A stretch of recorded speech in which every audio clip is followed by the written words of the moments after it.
हिंदी की तैयारी के लिए चैनल को सब्सक्राइब करें और नई वीडियोज़ की जानकारी भी आपको मिलती रहे, इसके लिए घंटी भी दबाएं। मधुर बचन से जात मिटे, उत्तम जन अभिमान। तनिक शीत जल सो मिटे, जैसे दूध उफान।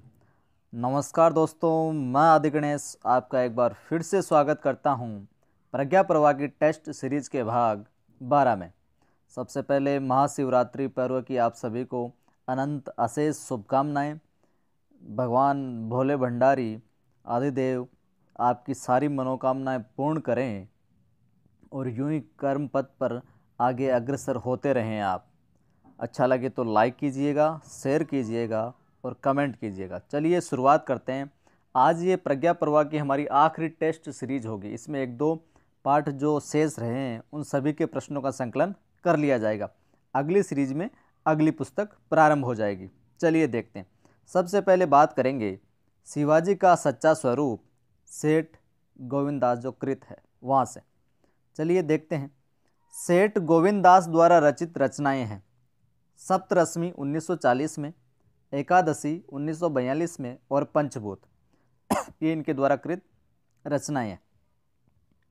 शिवाजी का सच्चा स्वरूप नामक एकांकी में किसके चरित्र को प्रस्तुत किया गया है? तो शिवाजी के उदात्त चरित्र को प्रस्तुत किया गया है। देखो, इसी प्रश्न में दो प्रश्न बनते हैं। शिवाजी का सच्चा स्वरूप किस विधा में है? तो ये एक एकांकी हो गई और इसमें किसका वर्णन है? शिवाजी के उदात्त चरित्र का। और शिवाजी का सच्चा स्वरूप जो नामक एकांकी है उसका उद्देश्य क्या है? तो उद्देश्य भी यही होगा, शिवाजी के उदात्त चरित्र को प्रस्तुत करना। शिवाजी का सेनापति किस विजय के बाद में सूबेदार अहमद की पुत्र वधू को बंदी बनाकर बंदी रूप में लाकर उन्हें तोहफे की तरह प्रस्तुत करता है? तो कल्याण विजय के बाद में।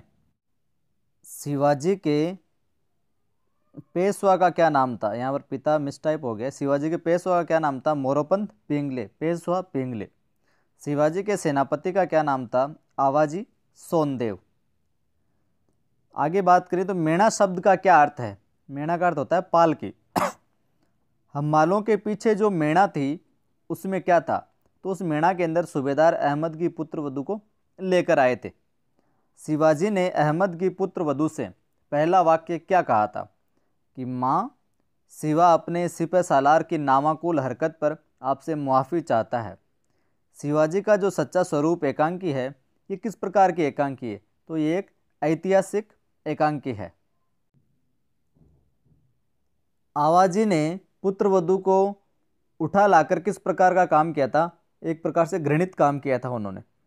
कहो, पैदल मवालियों ने अधिक वीरता दिखाई या हेटकरियों ने? यह कथन किसका है? शिवाजी का। शिवाजी की पगड़ी किस ढंग की थी? तो मुगल शैली की, मुगल ढंग की उनकी पगड़ी थी। वहीं हम बात करें मोरोपंत पिंगले की पगड़ी किस ढंग की थी? तो ये मराठी तर्ज की थी। ध्यान रखिएगा दोनों को। मोरोपंत पिंगले के मस्तक पर क्या बना हुआ था? त्रिपुंड बना हुआ था। बारगीर या सिलेदार थे? बारगीर या सिलेदार कौन थे? घुड़सवार सैनिक। आगे अब हम बात करते हैं निराला भाई जो संस्मरण है महादेवी वर्माकृत उस अध्याय के प्रश्नों के। महादेवी वर्माकृत स्मृति की रेखाएं जो है उसका प्रकाशन वर्ष है 1943 ईस्वी। महादेवी वर्मा का जन्म कब हुआ? 1907 में। और कहाँ हुआ ये आप बता दीजिएगा। पथ के साथी में महादेवी के जीवन के किन साथियों के संस्मरण शामिल है? तो उसमें पंत है, निराला है, गुप्त है, सुभद्रा कुमारी चौहान आदि साथियों के संस्मरण है जो शामिल है। उसमें जो ये संस्मरण है निराला भाई, इसमें किसके औघड़ व्यक्तित्व के विभिन्न पहलुओं को उभारा है? तो निराला के। मेरा प्रयास किसी भी जीवंत बवंडर को कच्चे सूत में बांधने जैसा था। यहाँ जीवंत बवंडर लेखिका ने किसको कहा है? तो जीवंत बवंडर लेखिका ने निराला को कहा है। और हम बात करें जो प्रस्तुत ये संस्मरण है इसमें निराला को लेखिका ने क्या क्या कहा है? जीवंत बवंडर का है, उच्छल महानद का है और ओड्रदानी का है। ओड्रदानी वैसे भगवान शिव के लिए भी प्रयुक्त होता है, क्योंकि ओड्रदानी का अर्थ होता है सर्वस्व बिना सोचे समझे ही सब कुछ दान दे देना, लुटा देना।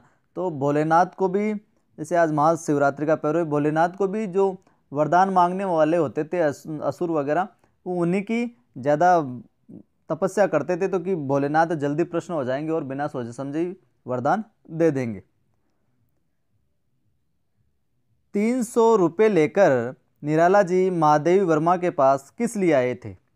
तो महादेवी के पास में निराला जी 300 रुपये लेकर अपना बजट बनवाने आए थे कि बजट बना दो, मैं उसी हिसाब से चलूँगा पूरे माह। 40 रुपये का मनी ऑर्डर निराला ने किसको किया था? तो लखनऊ के किसी तांगे वाले की माँ को। लेखिका ने वैष्णव अतिथि किसे कहा है? तो वैष्णव अतिथि लेखिका ने मैथिली शरण गुप्त को कहा है। लेखिका ने गुप्त और निराला को क्या कहा है? तो गुप्त को तो मर्यादावादी कवि कहा है और निराला को कहा है विद्रोही कवि। निराला भाई संस्मरण में टाइफाइड किसे हो गया था? तो पंत को हुआ था। किसके स्वर्गवास की झूठी खबर छपी थी निराला भाई संस्मरण में? तो यहाँ पर सुमित्रा नंदन पंत के स्वर्गवास की देवलोक होने की झूठी खबर छपी थी।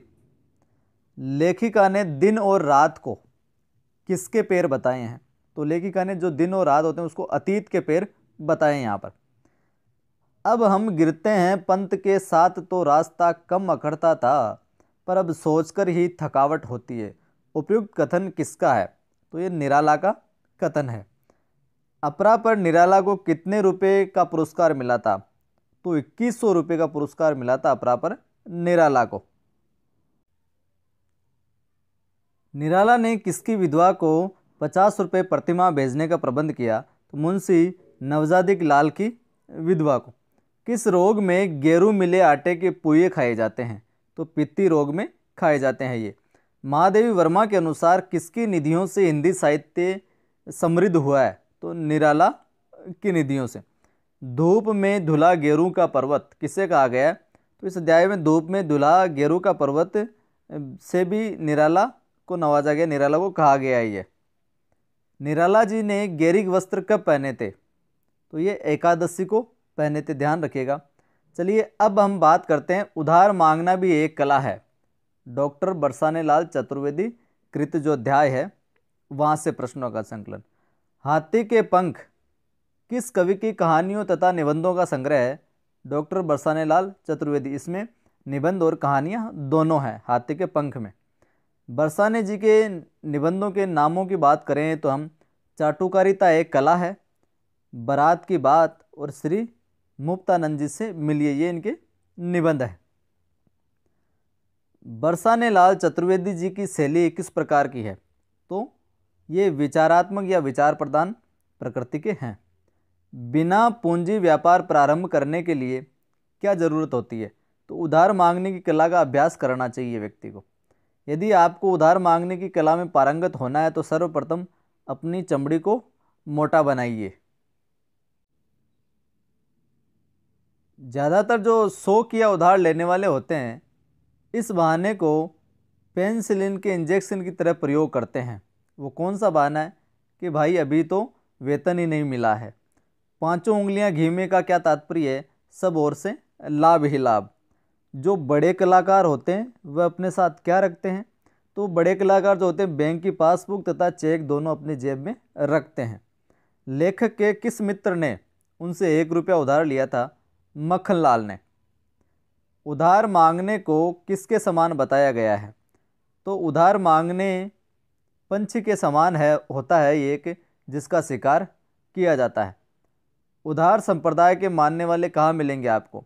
दफ्तरों में मिल जाएंगे, विद्यालयों में मिल जाएंगे, मिलों में, फैक्ट्रियों में मिल जाएंगे और जीवन के अन्य क्षेत्रों में भी उधार संप्रदाय के लोग आपको मिल जाएंगे। एक सज्जन से पूछा कि संसार का सारा धन यदि आपको मिल जाए तो आप क्या करिएगा? इस पर लेखक को उक्त सज्जन ने क्या उत्तर दिया? कि भाई मैं तो उस दिन से अपना ऋण चुकाऊंगा जितना भी चुक पावेगा। उधार मांगने वालों के लिए गीता में कौन सा सिद्धांत बताया गया है? मान अपमान दोनों बराबर है, स्थित प्रज्ञ बन जाइए। स्थित प्रज्ञ का अर्थ होता है मान और अपमान दोनों बराबर है, समानता की स्थिति। तो शुक्रिया दोस्तों, ये थे इस सीरीज में कुछ विशेष प्रश्न। इसी के साथ प्रज्ञा प्रवाह हमारी पूर्ण होती है। आगे हम और पुस्तक के प्रश्नों का संकलन करेंगे।